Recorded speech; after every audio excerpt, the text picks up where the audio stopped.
지금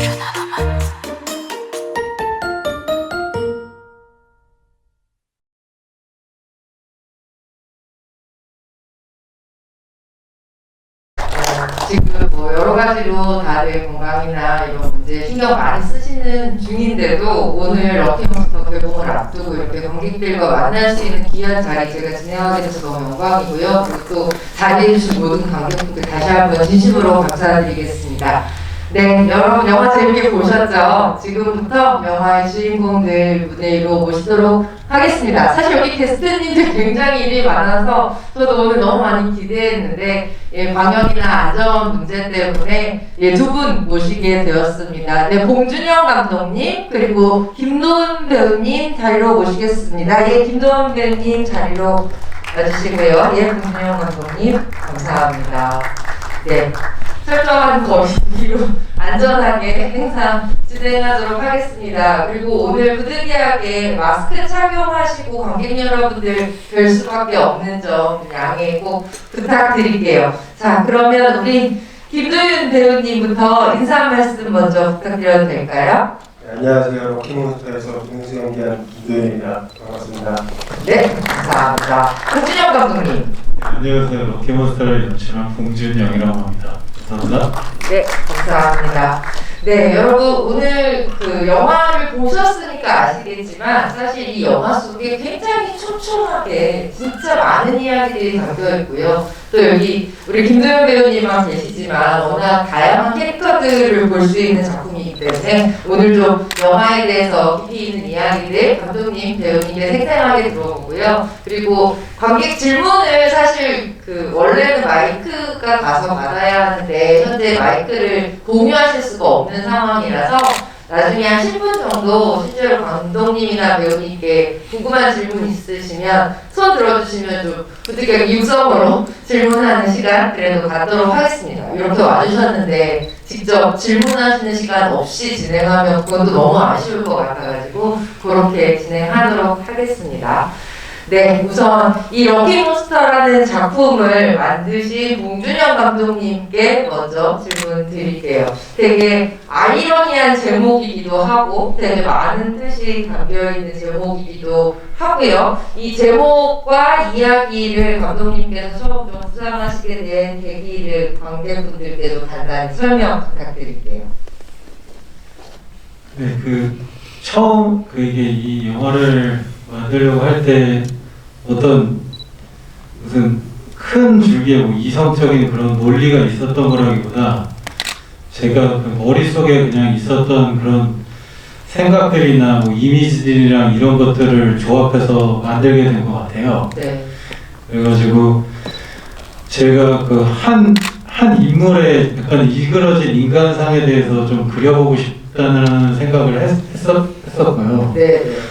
그게 출발점이 되어서 이제 거기에 그 제가 좋아하는 장르물들을 결합시켜가지고 네. 이야기를 계속 만들어 나갔던 것 같습니다. 그렇게 출발했던 것 같습니다. 네. 이 몬스터라는 이름이 되게 저는 재미있었는데 주인공의 이름을 번역하면 이 맹수잖아요. 비스트. 이기도 하고 몬스터이기도 하고 이 도맹수라는 캐릭터의 어떤 이야기들을 이 제목이 되게 많이 담고 있는 것 같아요. 저는 보고 나서 되게 마음이 좀 쓸쓸했거든요. 도맹수 역할을 연기해주신 김도윤 배우님께서도 이 캐릭터 시나리오 쭉 읽으시고 나서 되게 많은 생각하셨을 것 같다는 생각도 들어요. 이 캐릭터는 어떤 사람인 것 같으셔서 출연을 하시게 되셨는지 설명 좀 부탁드릴게요. 일단 도맹수는 뭐 우리가 사는 사회에서 일단 계급으로 굳이 나눈다고 치면은 제일 하위에 위치하는 인물이고, 이 인물이 이제 뭐 우연찮게 아니라 내면의 목소리를 듣게 되면서 이제 로또에 당첨이 되면서 이제 뭔가의 자존감을 얻고, 그러면서 성장하게 되는데 이게 저는 올바른 성장이 아니라 좀 삐딱하고 삐뚤어진 성장이어서 오히려 이런 것들이 끌렸고요. 시나리오 봤을 때부터 처음에 너무 이상했어요. 이상한데 네. 뭔가 그 이상한 게 매력적으로 느껴졌어요. 네,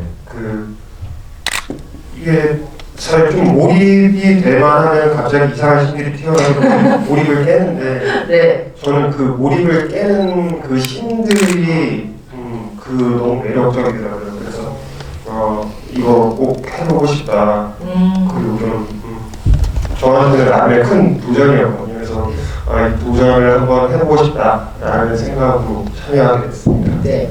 사실 처음에는 좀 기본적인 질문으로 시작했지만 우리 배우님, 감독님 저는 오늘 마스크 쓰고 진행하는 거 너무 아쉽거든요. 영화 속에서 이 보여주셨던 그 캐릭터성 굉장히 강한 모습과 또 이렇게 실제로 배우면 이 김도현 배우님의 느낌이 또 너무 많이 달라가지고 관객 여러분들께서도 약간 놀라셨을 것 같다는 생각이 들어요. 이 극 중에서는 굉장히 좀 마르고 이렇게 툭 치면 부러질 것 같은 굉장히 좀 연약하면서도 고분을 불러일으킬 것 같은 그 초기의 모습이 점점 가면서 이제 내면의 광기가 드러나고 얼굴 표정이나 그냥 그늘 자체도 완전히 달라지는 그런 얼굴을 연기해야 하셨는데 저는 그 연기 과정도 되게 어려웠을 것 같다는 생각이 들어요. 그러니까 너무 변화가 확 보여야 되니까 어떻게 좀 준비하셨는지 네, 배우님께 여쭤볼게요. 제가 일단 저는 연기를 할 때 보통 어떤 이미지들을 많이 좀 찾아보고 그 이미지들을 이 씬에 대입하면 되겠다라는 식으로 연기를 하는 편인데 일단 시간을 어느 정도 이렇게 받고 출연을 하기로 했는데 이거를 어떻게 이미지화 시킬까에 대한 고민들이 있었어요. 그래가지고 막 이것저것 그냥 구글에서 네. 이미지를 서치하던 와중에 유인원의 진화 과정 있잖아요. 네, 구박하는 사람이 점점 허리가 펴지고 그걸 보면서 이런 식으로 이 씬에는 이 정도의 호모 사피엔스겠구나, 호모 에렉투스겠구나 이런 식으로 해서 그 씬에 그 맞는 유인원들 그리고 사람 그런 것들을 대입하면서 준비를 했던 것 같아요. 그야말로 도맹수의 진화 과정을 찾아서 연기를 하신 거였군요. 감독님께도 비슷한 질문을 좀 드리고 싶었는데 우선은 이 영화가 시작하면 그 나레이션으로 한동안 도맹수의 이야기가 펼쳐져요. 근데 그게 저는 배우한테 진짜 쉽지 않은 연기라고 생각하고 연출 면에서도 굉장히 좀 어려운 시도나 선택이 아니었을까라는 생각이 드는데 감독님께서 그 배우에게 나레이션으로 굉장히 많은 부분들을 연출을 맡기신 그런 이유 같은 거 좀 듣고 싶었어요. 그 도맹수라는 인물 자체가 그렇게 말이 많은 사람은 아닐 거라 생각했거든요. 그러니까 자기가 뭐 생각하는 거나 자기 주장 같은 걸 다른 사람한테 직접적으로 말하는 스타일이 아니고 그래서 그게 자기 안에서 자기 혼잣말을 되뇌이고 있는 그런 소심한 사람이라고 생각을 하기도 했고 그리고 도맹수 안에는 그런 면이 있으면 럭키몬스터라는 또 다른 이제 목소리가 있잖아요. 그래서 어떻게 보면 이게 두 개가 같이 가는 것 같아요. 자기가 자기 자신한테 말하는 거랑 럭키몬스터가 말하는 게 있어서 이게 서로 대화를 하기도 하고 가끔은 그런 식으로 이렇게 상호 교감하는 걸 보여줬으면 좋겠다 생각했던 것 같습니다. 예전에 그 단편 중에 헬츠라는 단편과의 연결성도 많은 분들이 얘기를 좀 해주시더라고요. 감독님께서 혹시 그 연결의 어떤 이야기 중에 들려주실 만한 게 있으실까요? 그 헤르츠라는 단편은 여기 한청이라는 소재는 똑같거든요. 어떻게 보면 젊은 남녀가 같은 소리를 듣는 거예요. 그래서 그 소리를 찾아서 가는 그런 내용인데, 근데 한청이라는 소재는 같지만 이 영화랑은 크게 맥락은 다 있지 않은 것 같아요. 거기는 그 헤르츠라는 영화는 어떻게 보면은 이게 무슨 로맨틱한 얘기 같지만 무슨 서로 공감을 해가지고 찾아가는 것 같지만 결국에 서로 교감하지 못하는 두 사람에 대한 얘기거든요. 그렇게 낭만적이지 않는다는 측면에서는 비슷한 면이 있지만 이거는 판청이라는 소재는 있지만 그 주제나 이런 거랑 맥락은 좀 다르긴 한 것 같아요. 네.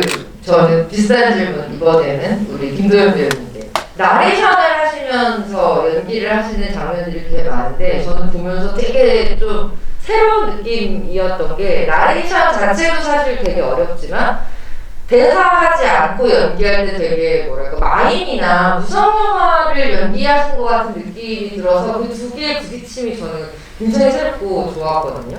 그 연기하신 부분에 대해서 조금 얘기해 주신다면. 일단 시나리오상에 이 부분은 나레이션이 들어갈 거다라는 것들이 이미 제시가 돼 있었기 때문에 네. 뭐 대사를 굳이 입 밖으로 내지는 않지만 머릿속으로는 그 나레이션들을 생각하면서 연기를 했었고요. 네. 나레이션 같은 경우는 사실 후시 녹음을 했는데 네. 현장에서 그냥 가이드로 녹음한 것들을 거의 다 썼었어요. 그러니까 감독이 나중에 불러서 시켰는데 네. 마음에 안 든다고 현장 버스를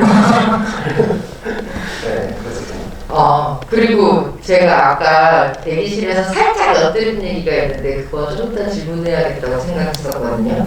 김도현 배우님이 그런 얘기를 하셨어요. 현장에서 이 대사대로 한 게 별로 없는 것 같아요. 뭐 이런 얘기를 슬쩍 하셨는데 제가 살짝 들었죠. 그러니까 그 대사 자체를 외워서 한다라는 개념이 아니라 이 도맹수라는 인물에 그만큼 더 많이 몰입하셨던 것 같고 그 사람의 말로 그리고 나의 말로 뭔가 대사들을 많이 바꾸신 것 같다는 생각도 들었어요. 그래서 영화를 볼 때 대사 자체가 또 입에 잘 붙는다? 정말 도맹수의 표현 같다? 이런 생각들을 하게 된 것도 그런 이유가 아닐까 싶었는데 연기하시면서 좀 재밌었던 기억 있으면 좀 나눠주세요.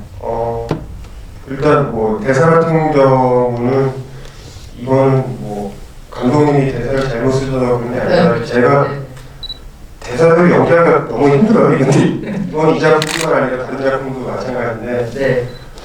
제가 쓰는 언어대로 혹은 제가 애초에 뭐 예를 들면 도명수는 이런 말을 쓸 것 같아, 이런 억양으로 얘기할 것 같아 라는 거를 나름의 어떤 디자인을 하고 들어오는데 이제 거기에 맞춰서 바꾸는 편이고요. 그 과정에서 이제 뭐 하다 보니까 뭐 애드립성 대사들도 많았고, 그 애드립성 대사들이 많았는데 이제 사실 이게 저희도 현장에서 잘 가늠이 안 됐어요. 그러니까 이게 이 버전이 맞는 건지 저 버전이 맞는 건지 그래서 최대한 많은 버전을 확보해서 감독님한테 편집실에서 고민을 할 수 있게끔 해주자라는 것을 감독님이랑 나눴었고, 그리고 이제 재밌었던 일들은 이제 제가 이제 애들이 약간 좀 나간다 싶으면 감독님이 어떤 때는 스크립터한테 저 안 들리게 얘기하고 이거 안 쓸 거라고 그렇게 얘기를 하곤 했었는데 그 장면이 들어간 장면도 있고요. 감독님을 설득하셨군요. 애드립으로. 우리 봉준영 감독님 현장에서 별명이 봉테일이었다고 들었습니다. 맞죠? 너무 모든 씬 처음 들었죠. 정말요? 저만 들었나요? 모든 씬 소품 하나하나에 진짜 많은 의미들을 촘촘하게 담아두고 계셔서 뭐 하나 그냥 들어갈 게 없다고 생각하면 된다 이런 얘기를 사실 들었거든요. 저는 처음 시작해서 볼 때도 뭐 예를 들면 트램플린이나 용각산이나 뭐 이런 어떤 디테일들도 굉장히 세심해서 좋았고 그리고 제일 궁금했던 여러 가지 중에 하나는 그 이제 내 귀에만 들리는 럭키몬스터 방송의 그 숫자 방송 헬츠 숫자와 로또 번호 이런 것들도 뭔가 감독님 다 의미를 가지고 계실 거라는 생각이 들었어요. 일단 트램폴이나 윤곽산부터 여쭤볼게요. 제가 너무 궁금했었거든요. 이 용각산 같은 경우는 도희 형은 또 몰랐다고 저 혼자 생각하고 있었던 거는 이 남자가 되게 소심하고 되게 그런 사람이다 보니까 자기 안에 이렇게 말이 럭키몬스터가 자기 자신을 괴롭혀도 그거에 대해서 이렇게 큰 반박을 못한다고 생각했어요. 그런 의미로 이 사람을 오히려 설득하는 방법으로 윤곽산을 이렇게 좀 주면서 목 관리를 해주면서 오히려 이렇게 좀 설득하고 그러지 말아주세요. 약간 이런 느낌으로 용각산을 먹는다는 그 설정을 했었고요. 네. 이게 그리고 용각산이 그 흰 가루가 약간 좀 그런 느낌이 있잖아요. 네, 약간 느낌. 불법적인 느낌. 네, 불법적인 네, 느낌. 그런 느낌도 약간 좀 주고 싶었고 그래서 중간에 채피련이 그 맛보는 장면이 있잖아요. 네. 그러니까 HB 컨설팅 업체 사람들은 그 전에도 많은 그런 사람들을 만났을 텐데 그런 거를 또 뉘앙스를 밝히는 거고 거기서도 네. 그런 설정이 있었고 네. 그다음에 그 숫자요. 헤르츠 숫자. 그 숫자는 근데 제가 그거를 그 황금 비율 뒷번호 숫자들을 소수점 뒷자리들을 한 거예요. 그 황금 비율 있잖아요. 네. 다빈치 그림이나 그 완벽한 숫자. 네. 그러니까 그게 약간 이게 무슨 자연 법칙 같은 자연법 같은 느낌으로 그냥 다가왔으면 좋겠다는 그런 막연한 생각을 했었던 것 같아요. 그래서 그 뒷자리 수를 썼던 것 같습니다. 네. 네. 그리고 감독님께 이어서 조금만 더 여쭤볼게요. 우리 포스터를 봐도 아시겠지만 컬러감이 굉장히 독특하고요. 각 캐릭터의 인물들이 가지는 컬러 자체도 그 캐릭터를 설명하는 되게 중요한 도구가 되고요. 이야기의 흐름에 따라서 컬러의 변화라든지 컬러가 합쳐졌다가 바뀌기도 하고 뭐 이런 식의 변화들이 있는데 색감에 되게 중요하게 좀 염두를 두시는 것 같아요. 럭키몬스터 전체의 이 색감들에 대해서 조금 설명을 해주신다면. 이게 저희가 어떻게 보면 이 되게 소규모 예산의 이야기이고 그 안에서 할 수 있는 것들이 한계가 있잖아요. 근데 그 한계 안에서도 저희가 보여지는 그 뭐 색이나 아니면 소리나 아니면 소품이나 이런 것들이 최대한 낭비 없이 다 들어가야 된다는 생각이 있었어요. 그래서 저는 이렇게 이 캐릭터별로 각자 그 컬러들을 원래 정해놨었어요. 그래서 도맹수한테는 진짜 그 초식동물 같은 그 녹색이라는 게 되게 중요했고 그런 것들이 이제 그 트램폴린 장이나 아니면 뭐 자기 내고 있는 넥타이나 이런 것들로 그리고 이런 그 레이저 포인터 이런 네. 색깔들 이런 것들이 그런 녹색을 상징하는 그런 색들이 이제 이 남자가 점점 강해지면서 색깔이 달라지게 되는 거죠. 어떻게 보면 뭐 피색도 나오게 되고 네. 훨씬 어두운 색으로 가고 뭐 이런 식으로 그리고 각 캐릭터별로 그런 색깔들을 좀 정해놨던 것 같아요. 예. 어떤 색깔 쓰심이 가장 마음에 드셨어요? 인물들에게 주셨을 때는?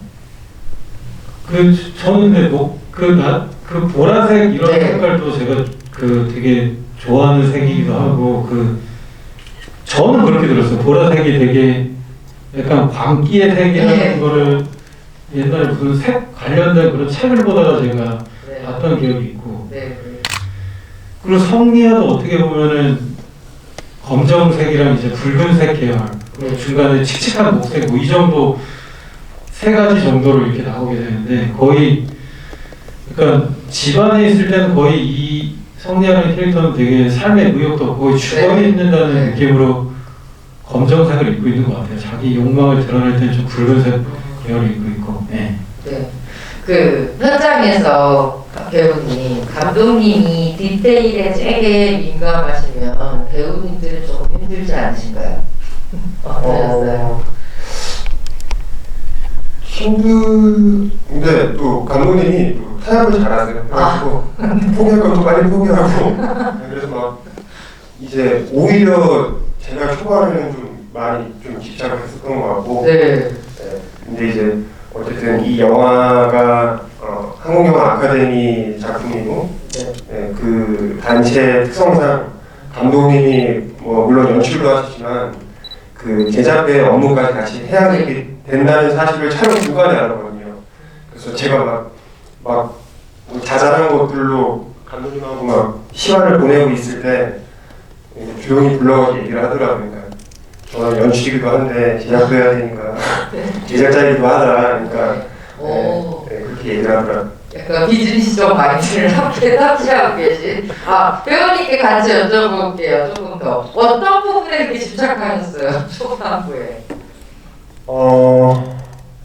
그냥 뭐 작은 것들이었죠. 그러니까 뭐 우리가 짧은 시간 안에 여러 씬들을 쳐야 되고, 예, 여러 이제 장소 이동도 꽤 있는 편이었고, 그러다 보니까 이제 어쨌든 하루에 찍을 분량이 정해져 있는데 이제 그거를 이제 모니터를 하고 그러다 보면 뭔가 부족한 부분이 보이고 이거 이렇게 좀 했으면 좋겠다 저렇게 했으면 좋겠다라는 생각이 들고, 그런데 이제 감독님 입장에서는 그 시간들이 애가 탔겠죠.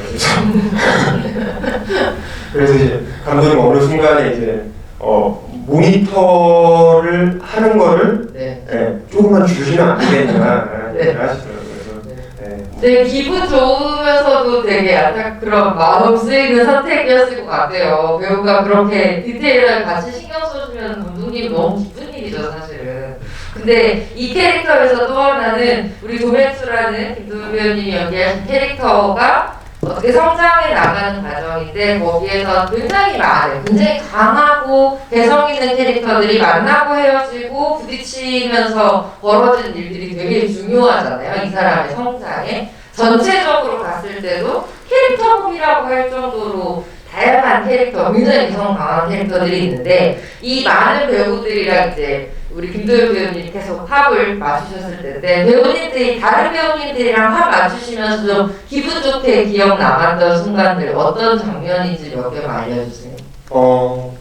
일단 저희 배우들은 지금도 너무 친하고 촬영 당시에도 너무 친했어서 일단 저희가 뭔가의 의견을 제시하고 뭔가를 시도하는 데 있어서 그게 약간 좀 상당히 자유로운 현장이었다라고 저는 생각을 하거든요.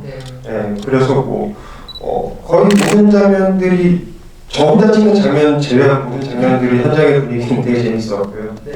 특히나 좀 제가 좋아하는 장면은 제가 HB 컨설팅 사람들이랑 다방에서 만나는 그 장면들이 저는 그 찍을 때 너무 재밌더라고요. 그러니까 뭔가 우리가 많은 얘기를 약속을 하지 않고 들어왔음에도 불구하고 촬영이 되면 뭔가 이렇게 우리가 재미있게 주고받고 있구나라는 것들이 제가 느껴졌거든요. 그래서 그 장면들이 너무 기억에 남고 또 개인적으로 애정하고 그런 장면들입니다. 네, 감독님께도 이 다양한 캐릭터를 구상하시게 된 과정, 좀 재미있었던 이야기 좀 들려주시면 좋을 것 같아요. 캐릭터들 되게 세공하신 것 같다는 생각이 들었어요. 정말 이 하고 있는 모든 이 뭐랄까요 비주얼부터 대사 하나까지 굉장히 촘촘하게 수용되어 있는 인물들 같았거든요. 좀 들려주세요.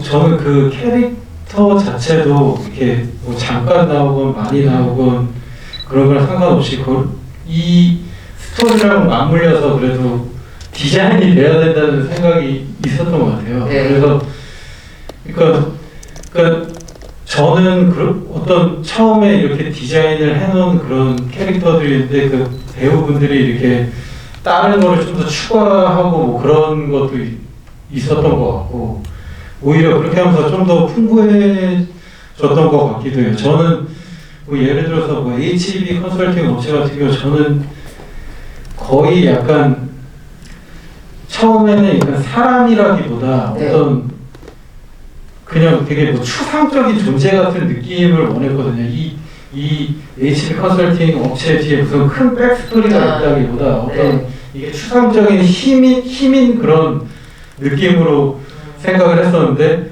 또 성일 선배님이랑 이제 배진웅 배우가 이렇게 또 서로 얘기를 또 나누셨더라고요. 그래서 거기에 그들은 뭐 한 명은 되게 강인한 배진웅 배우는 되게 강인한 캐릭터, 박건우는 강인한 캐릭터고 그 챔피언 캐릭터가 그 어렸을 때부터 그들이 만나서 무슨 격투기 단체에 있었는데 그러면서 서로 이렇게 연관되면서 지금까지 왔다 뭐 이런 전사를 전사를 만드셔서 그런 것도 어느 정도 조금 결부되면서 조금 더 코믹한 느낌도 좀 더 들어가고 그렇게 됐던 것 같아요. 저는 여기 안 계시지만 장진희 배우님의 캐릭터도 장진희 배우님 스스로도 되게 새로운 도전이라고 생각하셨을 것 같아요. 왜냐하면 우리가 딱 알고 있는 장진희 배우님의 캐릭터는 굉장히 좀 액션 이런 걸로 기억하고 있을 텐데 외부적인 움직임 거의 없이 감정 연기, 표정으로만 되게 완전히 다른 얼굴 보여주셔서 저는 되게 반가웠거든요. 감독님, 장진희 배우님 캐스팅 하신 거에 대한 얘기도 간단히 들려주셨으면 좋겠습니다.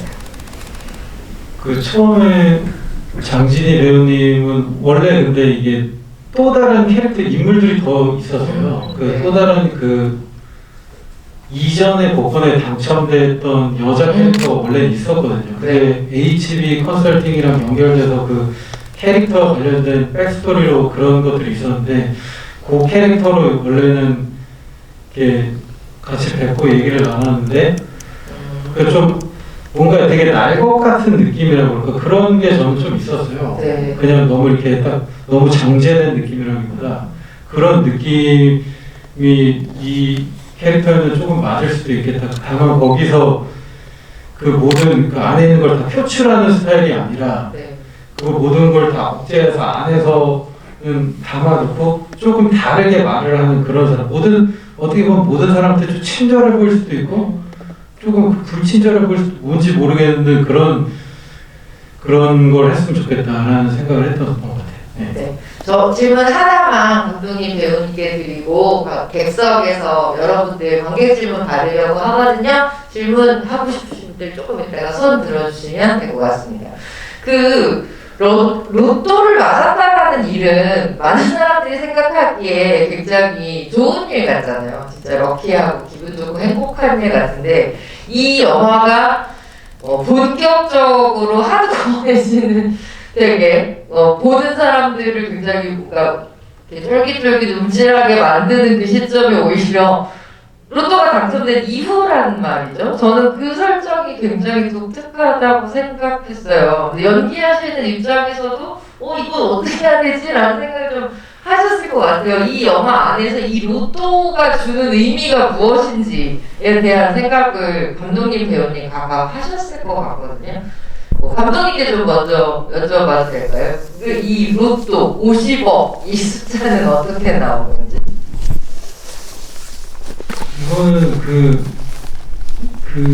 이거는 기적이라고 하죠. 기적. 그러니까 현실 가능한 기적.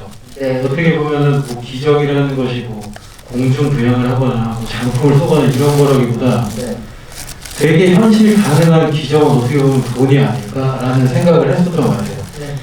이 돈이라는 기적을 받은 사람이 그러니까 본인의 외부 환경만 변한 게 아니라 그게 자기 트라우마나 아니면 내부 자존감이나 이런 자아에 오히려 더 큰 영향을 미칠 수 있겠다 이런 생각을 했던 것 같아요.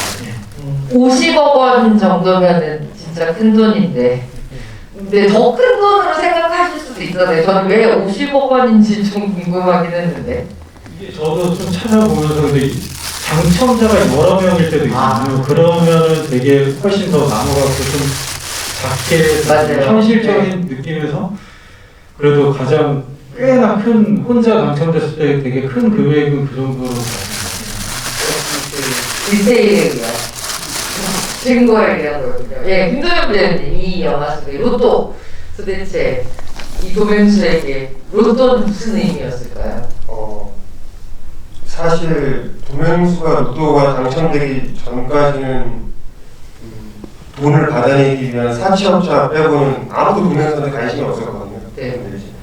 로또에 당첨이 되니까 이제 주변 사람들이 이제 도명수를 슬슬 이제 건드리기 시작하죠. 그러면서 이제 그냥 없었으면은 물론 죽으리였겠지만 찌질하게 인생을 살았을 사람이 이제 로또에 당첨이 되면서 주변에서 여러 가지 자극들을 받게 되고 그 자극들로 인해서 결국 파멸로 가는 건데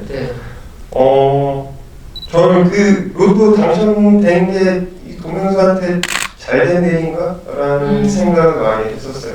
그래가지고 결국 남은 게 뭐지? 이제 구속돼야 되는데 라는 생각을 했었어요. 네. 아니, 왜냐면 보통 로또가 당첨됐다라는 순간이 가지는 어떤 뭐 뒷일을 아무것도 생각하지 않고 가지는 희열 같은 게 있어야 되는데 도맹수에는 그런 게 전혀 느껴지지가 않아서 되게 이 당첨 자체를 이 사람은 어떻게 생각하는 걸까? 이런 좀 궁금증이 들기도 했었거든요. 그냥 도면수가 생각했던 건 그거였던 것 같아요. 아, 이제 아내를 조금 더 좋은 환경에서, 근데 이 사람은 돈을 써본 사람이 아니니까 네. 제가 이 시나리오를 보면서 의아해하면서도 좀 흥미가 있었던 게 네.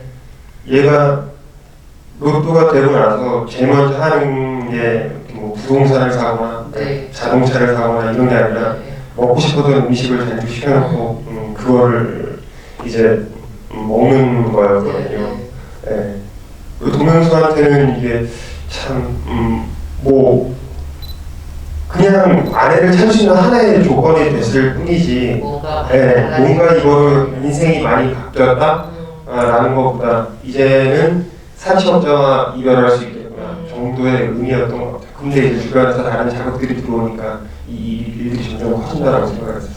지금 우리 김도영 배우님이랑 김대장 감독님 말씀하신 거 들어보니까 저도 약간 궁금증이 풀리는데 이 영화 속에서 이 도명수라는 인물은 악몽이나 현실이나 별로 다를 게 없는 사람이잖아요. 꿈꾸는 악몽이나 지금 현실이나. 근데 이 사람에게 어떤 지금 말씀하신 것 기적 같은 행운, 럭키가 온다고 하더라도 이미 너무 피폐해져 있는 상태에서는 바로 눈앞에 불을 끄는 거 말고는 더 다른 생각을 할 수 없을 만큼 궁지에 몰려있던 사람이나 그 사람이 이런 방식으로 조금씩 자기 빗장을 풀어나가는 그 과정을 되게 섬세하게 보여주셨구나라는 생각이 지금 두 분 말씀하시면서 좀 들었습니다.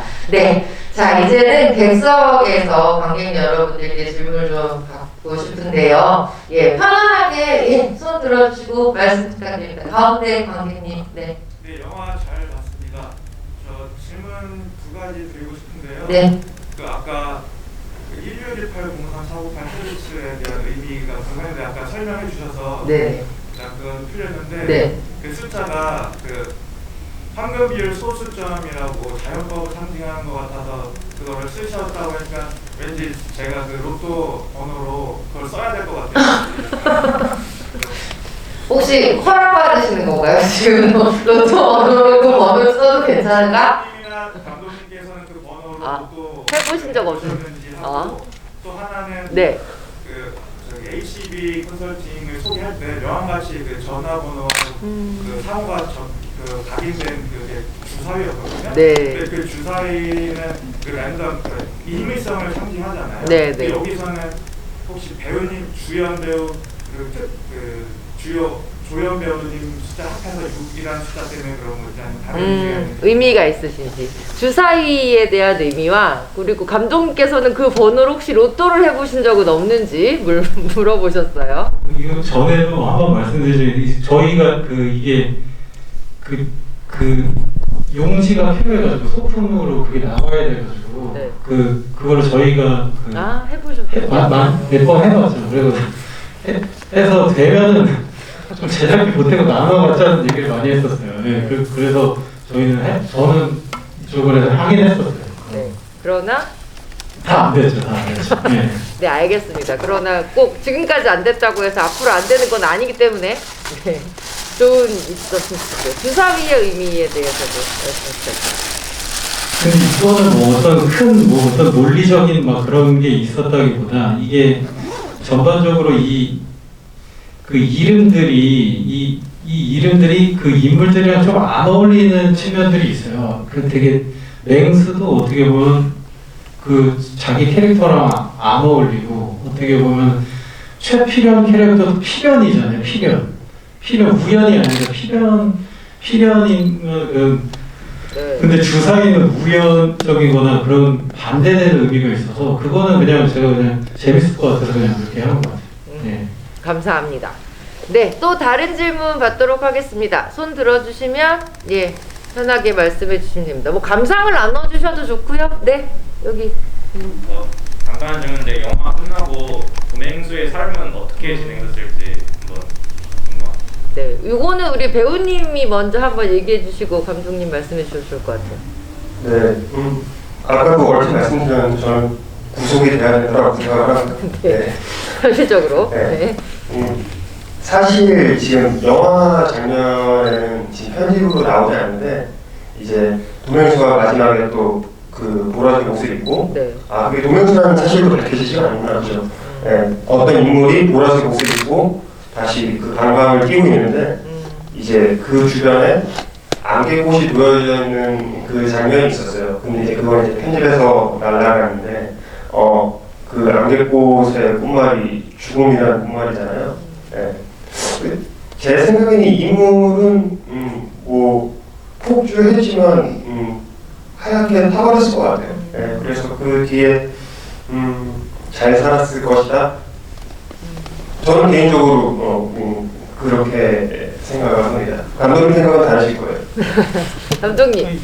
저도 비슷한데 이게 원래 그 엔딩에 안개꽃을 찍어놓은 게 있었어요. 그게 죽음을 상징하는 거니까 이게 또 다시 당첨을 됐어도 이 사람은 어떻게 보면 불행할 운명을 맞이할 것이다라는 그런 엔딩이었는데 그거를 안 썼거든요. 제가 안 썼다는 건 저는 이 사람 잘 살 것 같아요 앞으로는. 네, 저 그런 생각으로 그거를 편집했던 것 같아요. 네. 혹시 왜 잘 살 것 같다라는 생각을 하셨는지 여쭤봐도 될까요? 어떻게 보면은 지금 현 시대에 훨씬 더 적응을 잘해 나갈 그런 강인한 사람이 됐다고 생각해요. 이 사람이 정신적으로 나약한 거나 그런 거랑 별개로 네. 이 사람은 이 멘탈로는 오히려 현실 그게 되게 좀 씁쓸한 건데 그렇게 될 것 같다는 생각이 오히려 들었어요. 네, 감사합니다. 이것도 되게 생각할 여지를 굉장히 많이 주시는 그런 이야기인 것 같아요. 혹시 한 번 정도 더 질문을 받을 수 있을 것 같은데? 예, 어떤? 마지막 엔딩에서 제가 영화를 이해한 거는 그 럭키라는 이유가 로또가 됐기 때문이 아니라 안 돼서 럭키라고 생각했거든요. 왜냐면 마지막에 부른 숫자가 21이 나왔는데 그 로또가 안 돼도 자기 그 상상 혹은 꿈이라고 생각을 했거든요. 지금까지 이렇게 진행된 네. 이야기가 제가 잘못 이해한 건가요? 엔딩의 의미에 대해서 감독님. 저는 엔딩은 그 황금별 그 숫자랑 상관없이 이 사람이 또 뭘 했는데 또 당첨됐다고 저는 생각했어요. 네, 근데 그거는 뭐 해석하기에 다르겠지만 이게 어떻게 보면 시나리오 과정을 함에 있어서도 얘기를 많이 들었거든요. 왜 또 이게 말이 안 된다. 두 번 당첨되는 게. 근데 저는 그 결론을 원했던 것 같아요. 이거 근데 해석은 열어놓고 싶지만 저는 확실하게 그걸 설정해놓고 가는 거거든요. 저 약간 그렇게 생각해도 되나요, 감독님? 아까 저는 감독님 말씀하신 거 들으면서 조금 이런 생각이 들었는데 이미 자신의 삶의 태도, 이 방식 자체를 이 정글 같은 지옥 같은 세상에 맞춰버린 사람이기 때문에 이제 그의 모든 행동들이 이 세상이랑 합이 맞아서 굴러가는 거죠. 운이 좋다기보다는 이제 이 세상에 적합한 비스트가 되어버렸다? 이런 그런 의미로도 또 저는 받아들일 수도 있을 것 같다 생각이 들어요. 마지막 장면에 대해서 우리 배우님도 한 말씀 좀 해주시죠. 네. 그 장면은 감독님이 했던 얘기를 현장에서도 해주셨던 것 같아요. 그러니까 당첨이 된 거다라는 얘기를 해주셨지만 뭐 어쨌든 저는 좀 모호하게 표현을 하고 싶었어요. 그래서 보시는 분들이 저게 당첨이 된 거야? 혹은 뭐 망상인가? 네, 망상인가? 환상인가? 이렇게 여러 가지 갈래로 생각을 할 수 있게끔 그 장면을 약간 좀 열어둬야 된다고 생각하고 그래서 그렇게 연기를 했던 것 같아요. 혹시 하나만 질문 더 받을 수 있을 것 같은데 궁금한 거 있으신 관객분 한 분만 더 얘기 들어보면 어떨까요? 여기까지 와주셨는데 그냥 집에 가시면 너무 서운하실 것 같습니다. 질문 하나 더 하고 싶으신 거? 네? 말씀.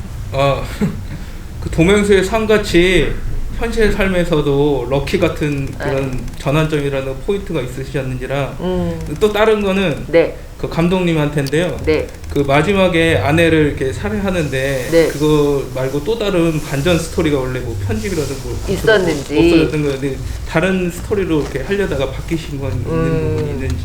네, 일단 감독님 요거 질문 먼저 풀어주시죠. 그 아내를 살해한, 저는 그 장면의 연출도 굉장히 좀 비주얼적으로도 뭐랄까 사람 이렇게 쿵쾅쿵쾅하게 만드는 그런 연출이라서 되게 기억이 많이 남는데, 그 이야기 혹시 뭐 반전 어떤 이야기가 있으실지요? 그러니까 시나리오 쓰는 단계, 그러니까 이게 촬영을 들어가기 전에 이미 다 정해져 있는 거긴 한데, 그 전에는 뭐 좀 다양하게 생각했던 거, 데이지 컨설팅을 아예 안 죽이고 그런 결론도 있었고. 네. 근데 아내와는 결국에는 대결을 하는 걸로 처음에 가닥을 잡고 갔어요. 이게 전반적으로 아내가 결국 이 남자의 궁극의 그 목표고 가치이기 때문에 그 자체는 있지만 그 이후에는 조금 다른 방향으로 해가지고 이 촬영 들어가겠다는 이제 다 세팅을 해놓고 들어간 거죠. 예. 네. 그 결론을 흔들림 없이 이제 촬영하셨다. 근데 그 장면 찍을 때 감독님 되게 많은 생각하셨을 것 같기는 해요. 톰 행스가 어떻게 보였으면 좋겠다? 그 장면에서 그런 얘기를 조금 한마디만 붙여주신다면. 이게 딱 그 장면이라기보다 이게 되게 좀 핵심적인 부분이 노숙자를 때리면서부터거든요. 노숙자를 때리면서부터 이 사람이 조금 불편해지기 시작하는 게 되게 중요하다고 생각했거든요. 이게 자기보다 약자를 또 때린다. 거기서부터는 이제는 이 사람이 약간 용서가 안 되기 시작한다고 생각했거든요. 그냥 처음에는 이 사람이 참 어렵고 안 됐으니까 그러다가 여기서부터 좀 과한데? 그러면서 점점 과해지는 거죠. 왜 저러지? 이렇게 되는 네. 그 변화 감사합니다. 네. 우리 김도윤 배우님 인생에서 어떤 럭키라고 이야기해 주실 만한 순간이 언제가 있을까요? 저는 그냥 그건 것 같아요. 저는 이렇게 사실 우리나라에 연기를 하시고자 하시는 분들도 정말 많고 네. 배우를 꿈꾸시는 분들도 정말 많은데 사실 캐스팅이 된다는 것 자체가 저한테는 되게 기적인 일이었거든요. 그러니까 분명히 저를 캐스팅하셨던 감독님들은 봉준영 감독님을 포함해서 네. 흔히 말하는 사람들의 인지도 저보다 더 좋은 인지도를 가진 배우를 캐스팅할 수 있는 옵션을 가지고 계셨거든요. 근데 이제 그럼에도 불구하고 저는 그게 감독님들의 혹은 이제 제작하시는 분들의 저는 용기라고 생각을 하고 그 용기를 뭐 보잘것없는 저라는 배우한테 써주신 게 저는 제 인생에 가장 럭키한 일들이다라고 저는 생각을 합니다. 네. 네. 앞으로 굉장히 더 많은 럭키한 일들이 이어지실 거라는 생각이 듭니다. 네, 저희 오늘 관객 여러분들과 또 대화하다 보니까 벌써 주어진 시간이 거의 다 마무리가 됐거든요. 그래서 배우님 그리고 감독님 우리 관객 여러분들께 인사 한 말씀 부탁드리면서 마지막으로 또 이 럭키몬스터를 앞으로 봐야 되는 관객들에게 우리 영화는 이런 영화입니다. 이렇게 재미있는 영화입니다. 이런 얘기 한마디씩만 덧붙여주셔도 좋을 것 같습니다. 감독님께 먼저 여쭤봐도 될까요? 네. 일단 지금 너무 상황이 안 좋은 상황인데 그래도 이렇게 와주신 것 자체로도 저는 정말 감사드리고, 그래도 혹시라도 여력이 되신다면 주변 분들에게 또 이게 극장에서 볼 때는 또 느낌이 다를 수 있을 거라 생각하거든요. 집에서 네. 보는 거랑 좀 다를 수 있기 때문에 이런 체험도 한번 해보시면 어떨까 좀 추천해 주셨으면 감사하겠습니다. 예, 감사합니다. 네, 감사합니다. 봉준영 감독님이셨습니다. 네, 우리 김도윤 배우님. 네. 진짜 요즘처럼 이렇게 관객 한 분 한 분이 소중하게 느껴지고 그랬던 순간이 있었나 싶어요. 특히나 이렇게 정말 어려운 시기인데 오늘 네. 이렇게 대화에 참여해주신 한 20여 분 계시는 것 같은데 정말 너무너무 감사드리고요. 나중에라도 혹시나 우연찮게 마주치게 된다면 12월 6일인가요? 네. 12월 6일 그때 집일 때 왔었던 사람이라고 얘기해 주시면 제가 정말 반갑게 감사하게 인사드리겠습니다. 너무 짧은 시간이어서 마음 같아서는 다 모시고 와서 술이라도 한잔 했으면 좋겠는데 그건 안 되니까 아무튼 뭐 조심히 잘 들어가시고요. 네. 내일 출근 잘하세요. 네, 고맙습니다 여러분. 김도윤 배우님께 박수 부탁드릴게요. 아니 두 분이 영화 자랑 좀 해달라고 말씀드렸더니 너무 자랑을 안 해주셔가지고 제가 조금 덧붙이자면 저는 럭키몬스터를 보면서 최근에 뭐 장르가 누구다 뭐 이런 얘기 유행어처럼 있었잖아요. 이 봉준영 감독님의 이 작품 안에 캐릭터와 그리고 캐릭터뿐만이 아니라 뭐 스릴러, 그다음에 심리, 공포, 액션까지 정말 다양한 장르가 함께 다양한 캐릭터들과 어우러지는 그 쾌감, 부딪히는 쾌감이 굉장히 큰 작품이라는 생각이 들었습니다. 오늘 우리 함께 해주신 김도윤 배우님께서 정말 영화 전체를 온몸으로 이렇게 꽉 안고 걸어가신 것 같은 느낌도 되게 많이 들고요.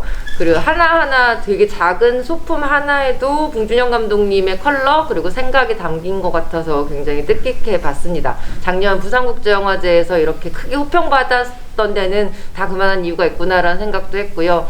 되게 힘든 극장가 상황이지만 그래도 이렇게 새로운 영화, 힘 있는 영화의 힘을 좀 몰아주셔야 한국 영화계에도 좀 더 새로운 영화들 많이 나올 거라는 생각이 들어서 오늘 함께 해주신 모든 분들 좀 응원과 지지 부탁드리겠습니다. 정말 더불어 이렇게 자리해주신 모든 관객 여러분 다시 한번 감사의 말씀 드리고요. 오늘 럭키몬스터 GV는 이것으로 마무리하도록 하겠습니다. 예, 조심히 돌아가시고요. 꼭 극장에서 다시 뵙겠습니다. 고맙습니다. 감사합니다. 고맙습니다.